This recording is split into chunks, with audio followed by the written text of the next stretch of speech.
From the ashes of World War I, Adolf Hitler attempted to build a sinister new world order, led by a so-called race of Aryan supermen, spreading a reign of terror unlike any the world had ever known.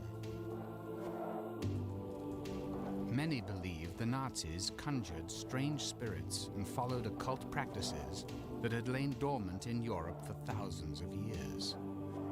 Now documents prove that their beliefs were based on a perversion of ancient pagan law, a twisting of mythic battles between forces of light and darkness, and a terrifying journey into a world ruled by mystics, madmen, and murderers.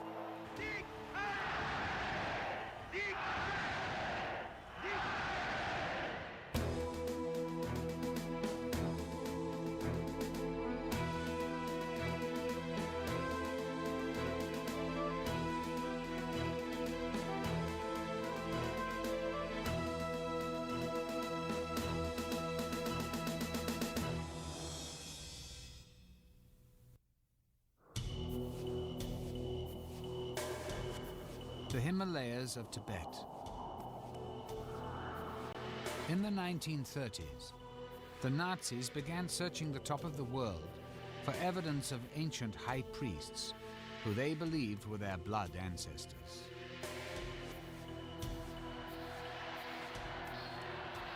The Nazi belief in these ancestors was to form the foundation of Germany's new religion, a religion with Adolf Hitler as its high priest.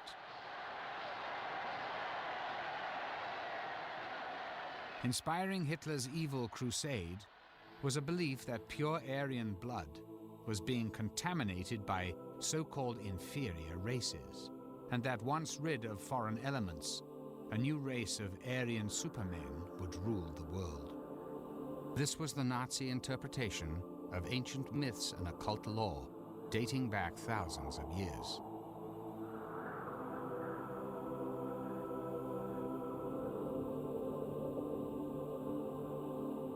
To prove their superiority, the Nazis would leave no myth or religion unexplored, in effect borrowing from any belief they could adapt to the Aryan cause.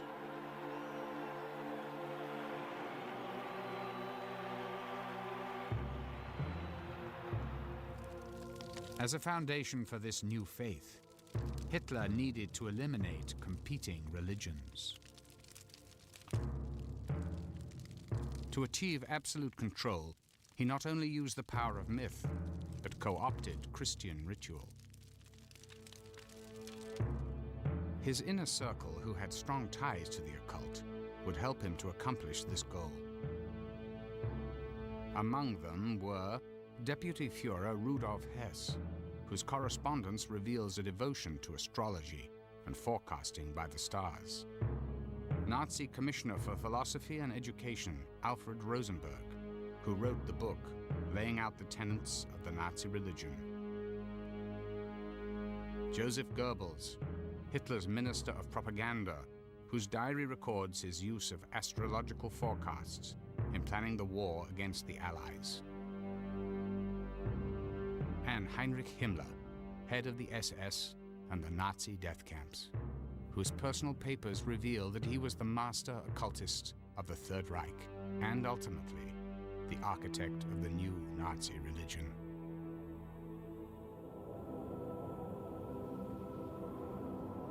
At the foundation of this new religion was an ancient occult legend that tells the story of a continent somewhere in the North Atlantic. There lived a race of super beings who had fallen from grace through evil and vice.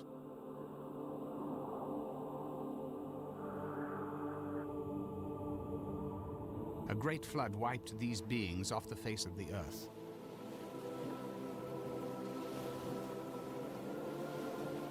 But before they could all be destroyed, certain priests escaped by boat, eventually finding their way to India and the high peaks of Tibet. These escaped priests, believed by mystics to be the original race of Aryan godmen, were said to be the ancestors of all Indian and European people. The land was called Atlantis.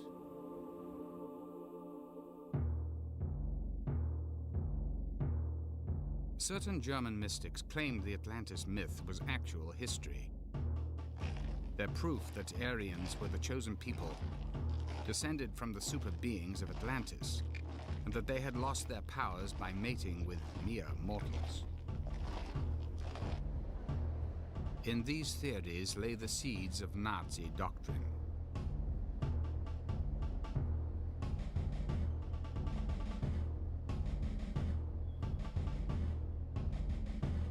Reichsführer SS Heinrich Himmler, an extreme nationalist, made it his mission to prove that the Germanic peoples were the descendants of the Atlantic master race.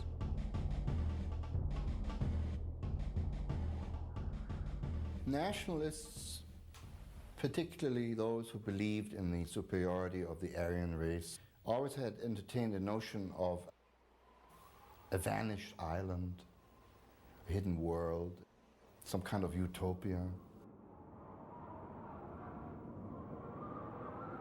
Himmler may have thought it was in Tibet, and that this master race, the Atlantic master race, as Himmler liked to call it, might have been in the Tibetan mountains. Descendants would still be alive.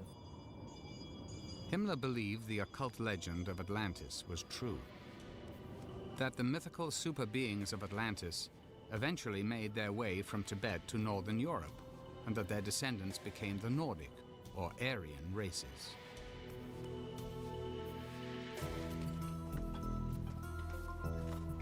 Government-funded expeditions under Himmler's direction were sent to Tibet, searching for evidence of their ancestors. To document this process, Nazi researchers took this film footage. In 1946, in a post-war interrogation by the US Army, the SS scientist who led one of the Tibetan expeditions described his first meeting with Himmler.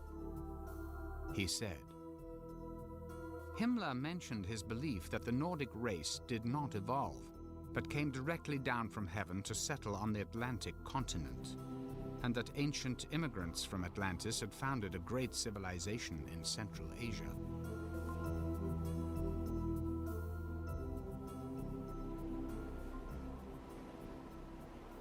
Although he was a very rational, calculating power broker, he was also a romantic idealist, and he certainly believed in these myths. Otherwise he wouldn't have spent the money and the time and the energy he did sending expeditions to Tibet.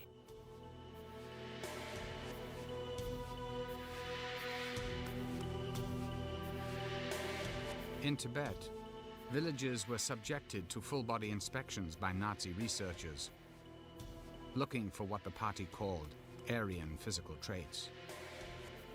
Narrow foreheads, long limbs, and angular features.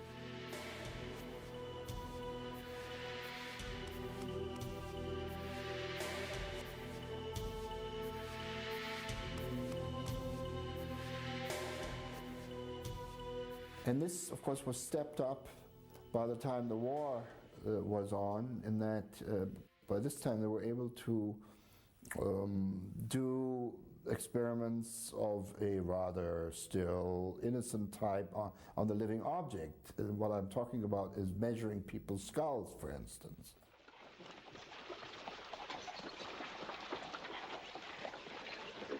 The quest to prove the superiority of the Aryan race soon moved into the criminal.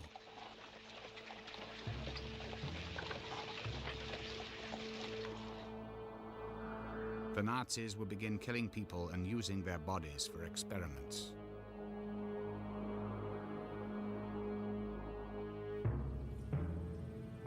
They believed that once they had proven that their ancestors were gods, it would be a simple step to recreate this race of Aryan godmen through selective breeding. That you could somehow force human evolution in a sort of hothouse environment by selecting the parents of a child and then rebreeding their offspring.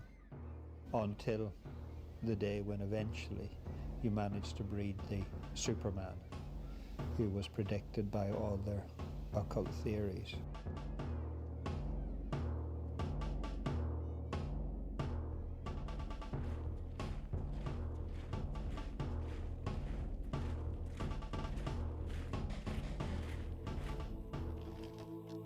Hitler proclaimed, "Humanity accomplishes a step up every 700 years, and the ultimate aim is the coming of the sons of God. All creative forces will be concentrated in a new species. It will be infinitely superior to modern man." All that had to be done was the Aryans had to re-purify themselves in order to restore their magical powers and therefore restore their original identity of being the God-men.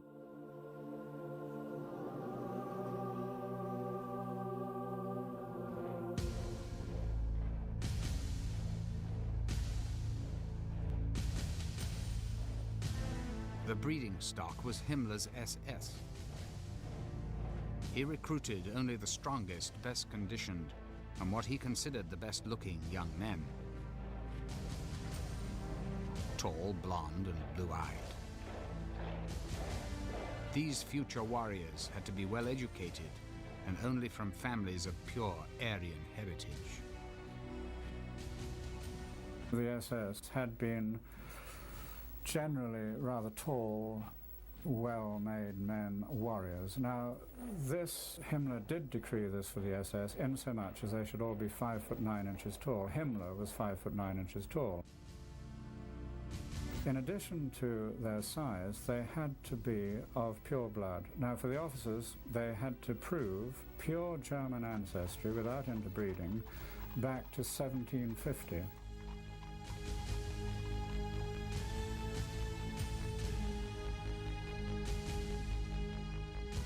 Himmler's SS, at one point 3 million strong, were encouraged to father as many children as possible, regardless of their marital status.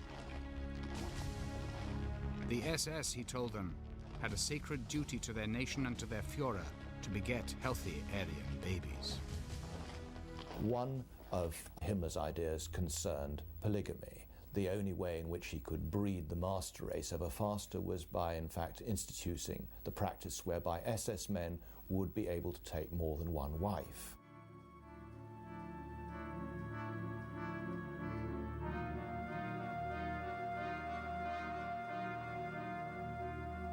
In 1935, Himmler created the SS Lebensborn program, meaning fountain of life.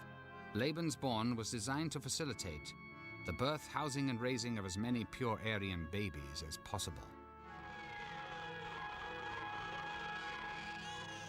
Himmler's program was documented by actual images of Lebensborn babies.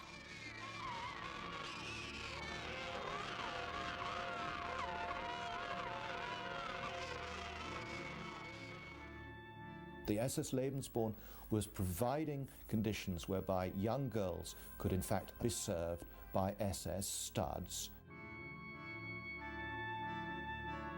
He suggested that young Aryan girls in Germany who hadn't been able to find a boyfriend or a husband need not forego the pleasures of motherhood.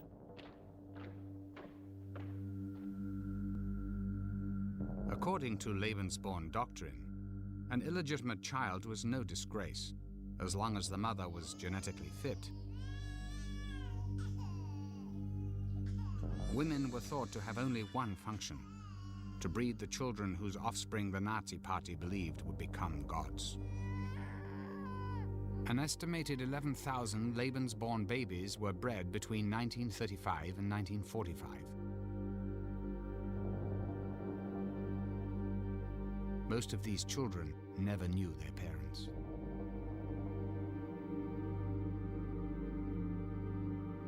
The SS Weekly newspaper declared, "Only when the number of cradles constantly exceeds the number of coffins can we look forward with good cheer to a better future." The babies of Lebensborn immediately became property of the state. Some were raised at Lebensborn homes, while others were adopted and raised by SS families. During the war, children with Aryan appearance were abducted from conquered nations and sent to Lebensborn homes in Germany.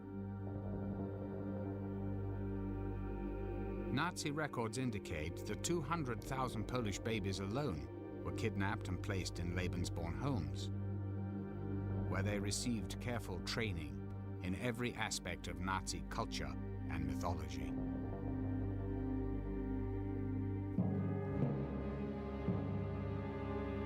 Long before Hitler came to power, these beliefs were flourishing against an already racist backdrop.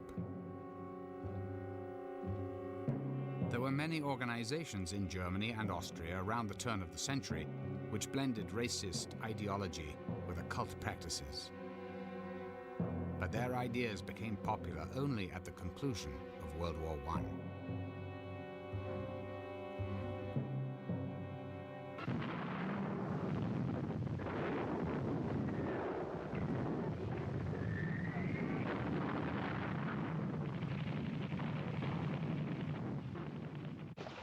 The once mighty empire of Germany had been disarmed and at the mercy of the victorious nations after the First World War. In formerly wealthy cities, disabled veterans haunted the streets like ghosts from another lifetime. Somebody who grew up in Berlin in the 20s remembers anything. He remembers the urban landscape with cripples from the First World War, who of course had no pension, no nothing, who begged on the street without legs and arms, who remembered the great misery of what you might call the urban landscape. Millions were unemployed. Inflation was rampant. Recession, starvation, and poverty were everywhere. I saw many demonstrations before Hitler came to power. Real demonstrations which arose from the suffering of the people, the mass unemployment and therefrom deriving poverty. And they were shouting slogans like, give us bread, give us work.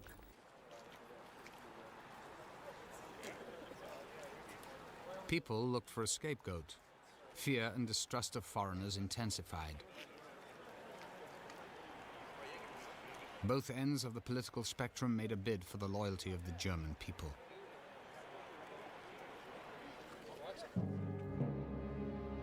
After serving with distinction in the First World War, Hitler was stationed in Munich, where it was his job to infiltrate left-wing organizations for the army. One assignment changed the course of his life. He infiltrated an organization that was a backroom political club called the German Workers' Party. But far from being the communist organization that its name implied, the party turned out to be extremely right-wing. Hitler liked what he heard, joined, and eventually became leader of the organization. Attending an early rally where Hitler spoke was a disillusioned war veteran named Rudolf Hess. He came back taking 3 steps by one jumping up and said, I saw one this evening, he's going to bring back Germany to the recommendation it had before the war, and this is the only man who was able to do it. Hess was convinced the dynamic orator he heard was the long-awaited Messiah, prophesied in German occult circles.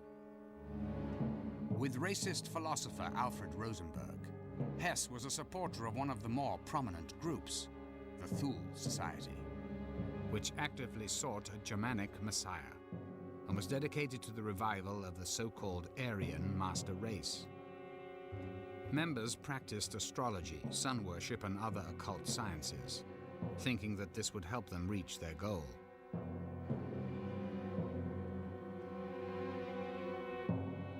Their emblem was a dagger set against a curved swastika. With a membership that included some of Munich's richest and most powerful citizens, the society financed Hitler's German Workers' Party. In 1920, Hitler's party officially changed its name to the German National Socialist Workers' Party, the NSDAP, or as it would soon become known, the Nazi Party. With Hitler as its leader, the Nazi Party grew quickly, sweeping people up in a frenzy of fear-mongering and fiery oratory. He gave them the strong, charismatic leader they'd yearned for since the war. Like many Germans and Austrians of the time, Hitler lived in an environment that was already hostile to Judaism. He would have easily found these ideas in popular publications, such as Ostara, an overtly racist occult magazine written by a renegade and ultimately defrocked monk and mystic named Lance von Liebenfels. Ostara magazine was a good example of how Hitler would have picked up his racism and his anti-Semitism. He even paid a visit to Lance's editorial office to obtain back numbers. Immensely popular at the time, the journal preached that the Nordic or Aryan races had much to fear from people darker than themselves, and targeted Jews as the most threatening. The Ostara claimed that the Jews were preventing the Aryans from taking their rightful place as rulers of the world, an eternal struggle dating back to biblical times. Headlines read, "Are you blonde? Then you are in danger. You should therefore read Ostara, Publications for Blondes and the Male Rights Movement." The publication outlined what would become the Nazi worldview: racial selection, Lebensborn, and even the Nazi death camps. With these ideas in place, Hitler's developing theories of race were ready to be further influenced. This time by Thule Society supporter Alfred Rosenberg, the racist philosopher and occultist who would eventually become the Führer's voice in spiritual matters. In his book, The Myth of the 20th Century, Rosenberg reinvented Germanic history and laid out the foundation for the new Nazi creed, the religion of the blood. He saw blood, particularly in a religious sense, as the determining factor. In other words, a church had to be a church of the blood rather than a church of faith or a church of belief. The blood tied together the Nordic races. So for Rosenberg, blood, racial stock, racial identity became the keynotes of this new ideology.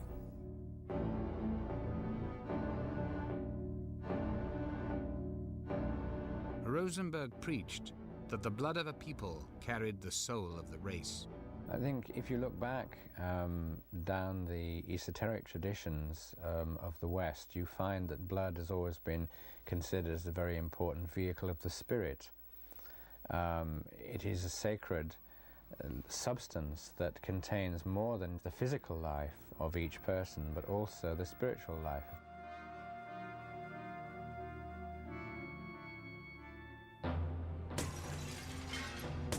Nordic myth replaced the Christian Bible as the foundation of the new Nazi religion.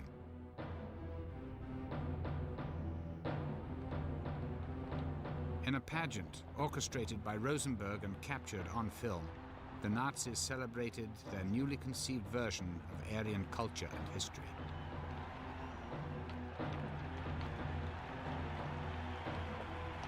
Rosenberg wrote, "Today a new mythos is dawning, the mythos of the blood, the belief that the godly essence is to be defended through the blood."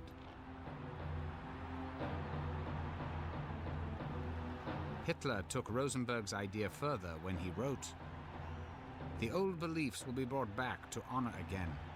The whole secret knowledge of nature, of the divine, the demonic. We will wash off the Christian veneer and bring out a religion peculiar to our race."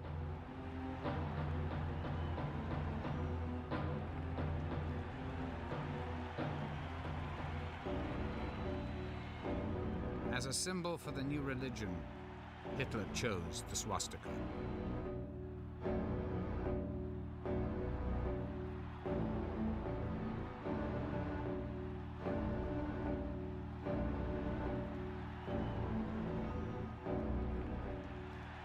The swastika can be found all over the world in many different cultures throughout history. From earliest times, it was the symbol of good luck in China, and to this day it remains a religious emblem in the Hindu and Buddhist faiths. It had been carried by knights on shields as a magical protection, and it had also had connections. It was non-Christian in an overt sense. It represented the hammer of Thor, and of course Thor was a god of thunder and power and so on, a very macho, patriarchal kind of god. Among the Norsemen, the swastika was a reminder of the Arctic sun, worshipped throughout pagan law as a bearer of life and good fortune. For Hitler, the swastika held a different meaning. He wrote, "In the swastika, we see the mission of the struggle for the victory of the Aryan man."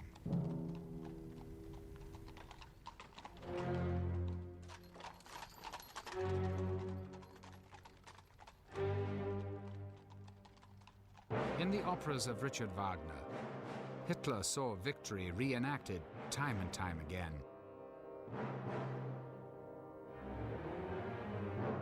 Questing knights, epic sagas of Teutonic traditions, and Norse mythology of warring forces of darkness and light were a common thread in German culture. Wagner gave these stories their most triumphant voice.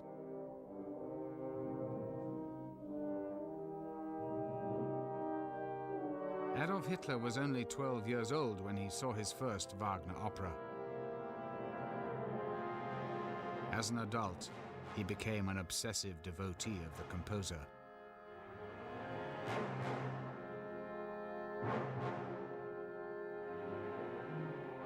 Richard Wagner was the most singularly admired person in Adolf Hitler's life and career, ever. Wagner's genius for pageantry became an inspiration for the grandiose rallies Hitler would soon stage. Rallies where Wagner's music was often played. The music has the effect of a drug, completely eliminating the intellectual, the critical approach.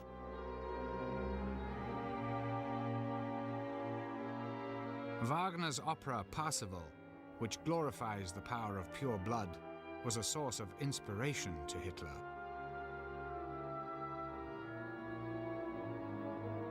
It is an epic retelling of the quest for the Holy Grail.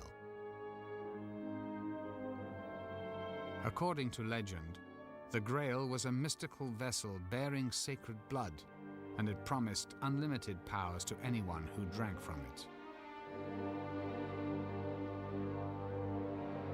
It was believed the Grail could only be found by the purest of knights.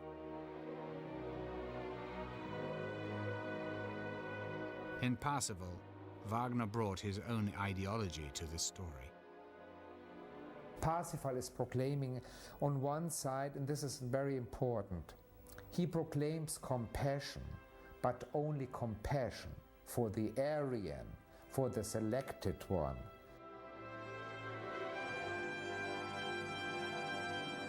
Parsifal is a central symbol in Hitler's imagination. He often spoke of founding the religion of Parsifal again. And this idea of a Christian Grail Knight seeking the mythos of pure blood is central to both Wagner and Hitler's own conception of what Nazi racism was doing in a supernatural sense.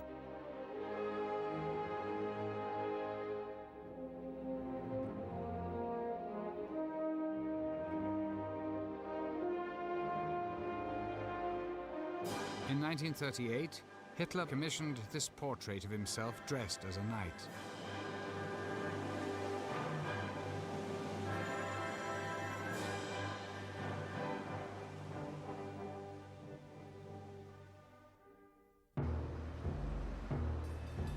Hitler's bid for power began on November the 9th, 1923, with an attempted overthrow of the Bavarian government.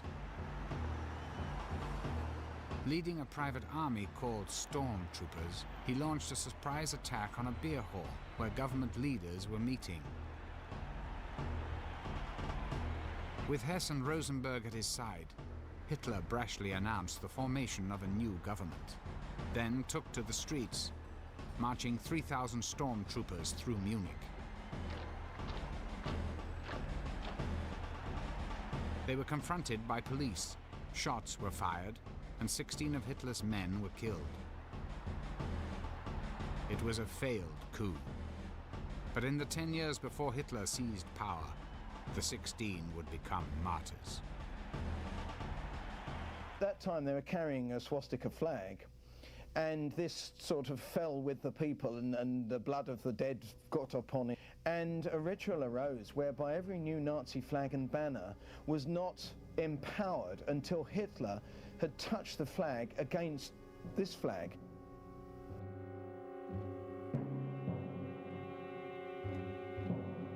Nazi blood attained a sacred, symbolic power, ritualized and sanctified in the ceremony known as the rite of the blood flag. The sort of magical power of the blood of the dead Nazis was transmitted to each Nazi flag, and it was consecrated thereby. The blood flag was the crucifix of Hitler's religion. It would come to symbolize his new reign. In 1933, Hitler succeeded in becoming the Führer, the leader. Unser Führer, der Reichskanzler Adolf Hitler, hat das Wort.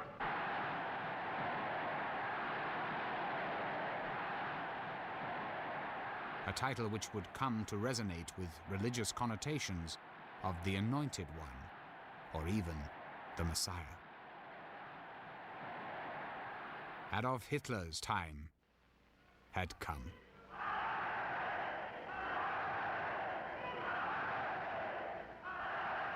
Die Partei ist Hitler. Hitler aber The party is Hitler.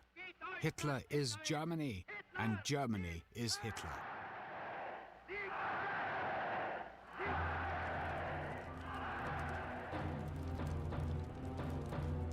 With Hitler's elevation to leader, the blood religion became the undisputed religion of the Nazi Party, complete with holy days and martyrs.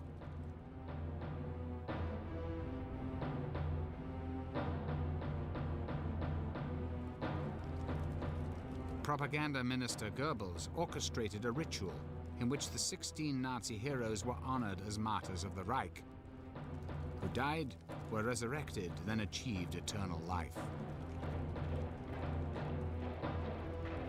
Goebbels assured that all Germans would partake in the ceremony by broadcasting it over loudspeakers placed on street corners throughout the country. Part of the message said, "The night of the dead march in. At midnight, a mystical, ceremonial play, the birth of the Reich. They fight, die, and are victorious, just as the Third Reich was founded."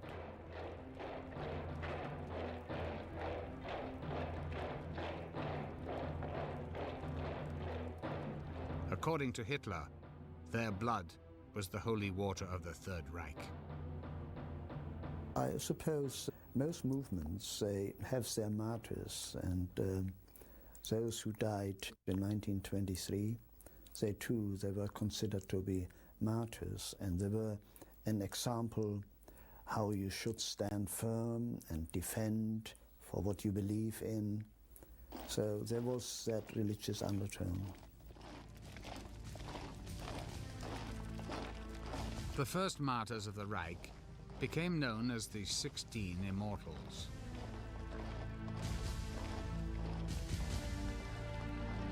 In Munich, the ritual began with a funeral march down the very streets where the Immortals fell.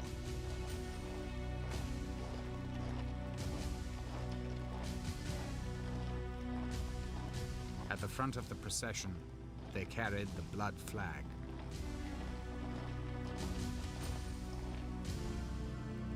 Along the route hung huge red flags bearing slanted Germanic runes, the ritual symbol of sacrifice from pagan law.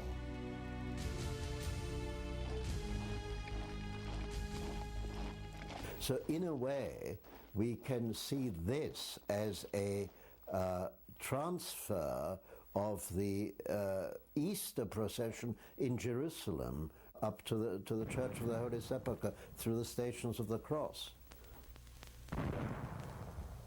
So there is an obvious copying of Christian ritual.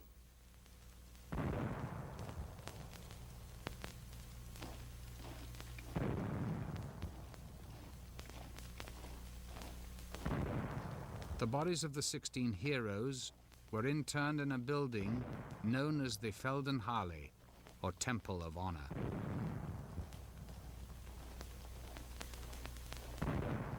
It would become a Nazi shrine. During this annual ceremony, the names of the 16 were called out, with anonymous voices answering the heroes' roll call, as if the dead marched in spirit with the living. And when I was about 16, 17, my father took me to Munich, and I went to this Feldherrnhalle, and there the coffins were all lined up, and there were guards standing, presenting their rifles and steel helmets, and it was all rather eerie. In so many intervals, the names were mentioned, and they said, Friedrich Müller, and then a voice said, here. And then the next name, Hermann Stammer.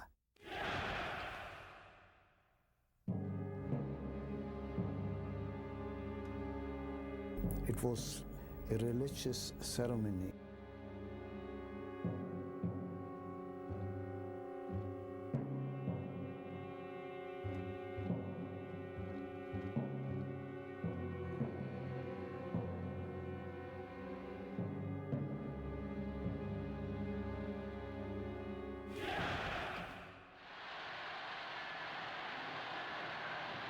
With the rituals of his new religion in place, Hitler unleashed the next step of his plan.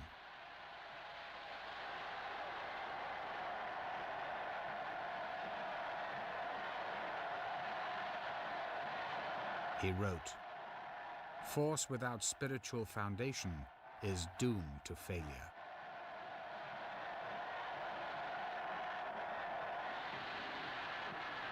It is a nationalism which determines everything. Your whole lifestyle, yes? Your whole thoughts, everything. The centerpiece of it, if you like, is that you are willing to sacrifice yourself for your fatherland.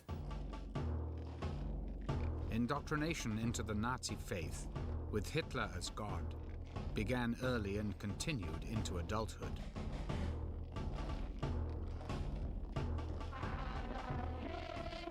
Adolf Hitler is our savior, our hero. He is the noblest being in the whole wide world. For Hitler we live. For Hitler we die. Hitler is our Lord.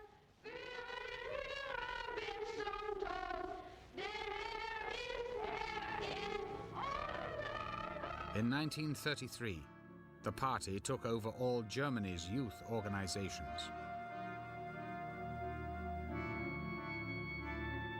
For girls, the compulsory organization was the League of German Maids, where they were taught self-sacrifice, to marry young, and that their bodies belonged to the nation.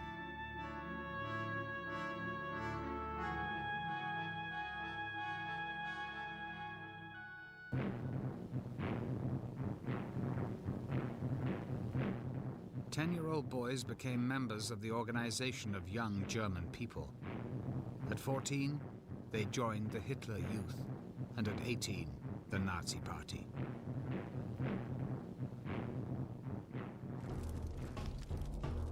At each stage, they were taught the Nazi creed of sacred blood rituals, racial superiority, and total allegiance to Hitler, even to the death. I was in the Hitler Youth until I was 18. We were being taught, and I believed in it, that it was great to fight for our country, and if necessary, to die for our country. This film shows one way the Nazis instilled this ideal. A war hero visits a Hitler youth camp.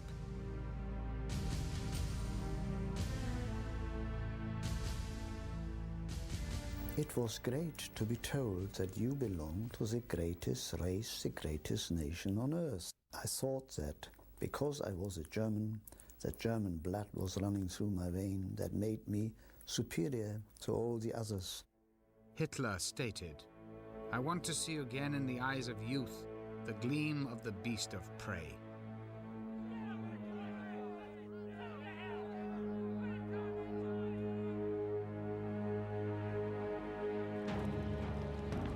The Hitler youth chanted a song of death. We are rising up to face storms of battle. A hero's death is our right. In other words, saying that a 17-year-old would be imbued with a notion that he can claim the right, it must be given to him to lay down his life to die for Führer and fatherland. You are nothing, your nation, your race is everything. At 18, cadets surrendered themselves to the Führer when they took a sacred oath. Ich schwöre, I swear, and we all had to repeat it, had to have our hands, our fingers in the air, to serve Führer, Volk and Fatherland, to serve Führer, Volk and Fatherland, like a big rumble around the place. To the last drop of our blood, to the last drop of our blood.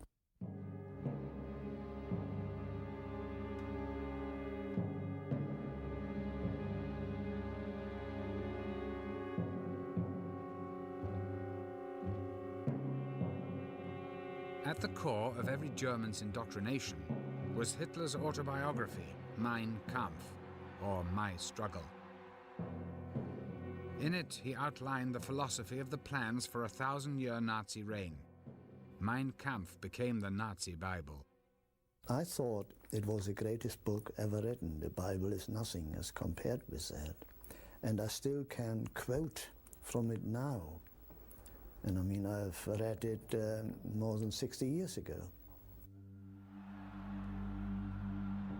In conjunction with Mein Kampf, the principles of the blood religion began to form the basis of Nazi policy.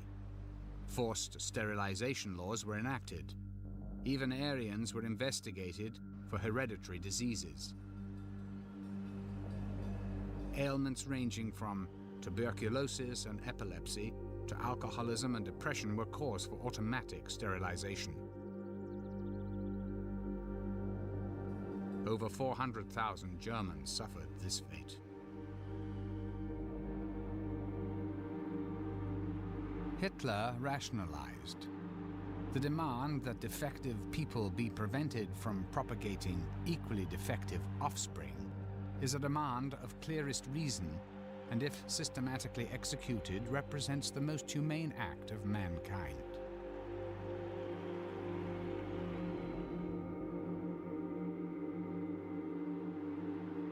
Children with health problems were registered at birth. If their problems persisted, Nazi doctors would secretly administer lethal injections, telling their parents they died of natural causes. A euthanasia program was instituted for the mentally and physically impaired. Propaganda films claimed these were acts of kindness, freeing trapped souls from tormented bodies. By 1935, Hitler had created the blood laws, which made it a criminal act for a pure German to marry or even have sex with a Jew. And German Jews were stripped of their rights as citizens.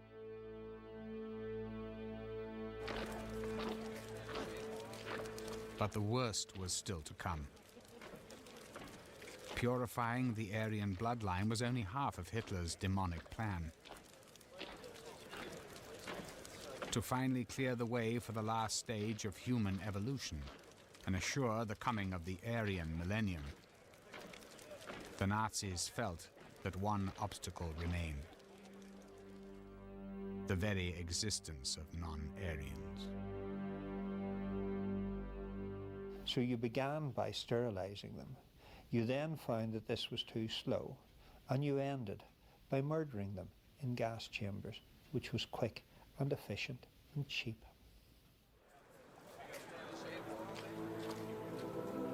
Hitler wrote, "The gravest and most ruthless decisions will have to be made, a barbaric measure for the unfortunate who is struck by it, but a blessing for his fellow man and posterity. The passing pain of a century can and will redeem millenniums from sufferings."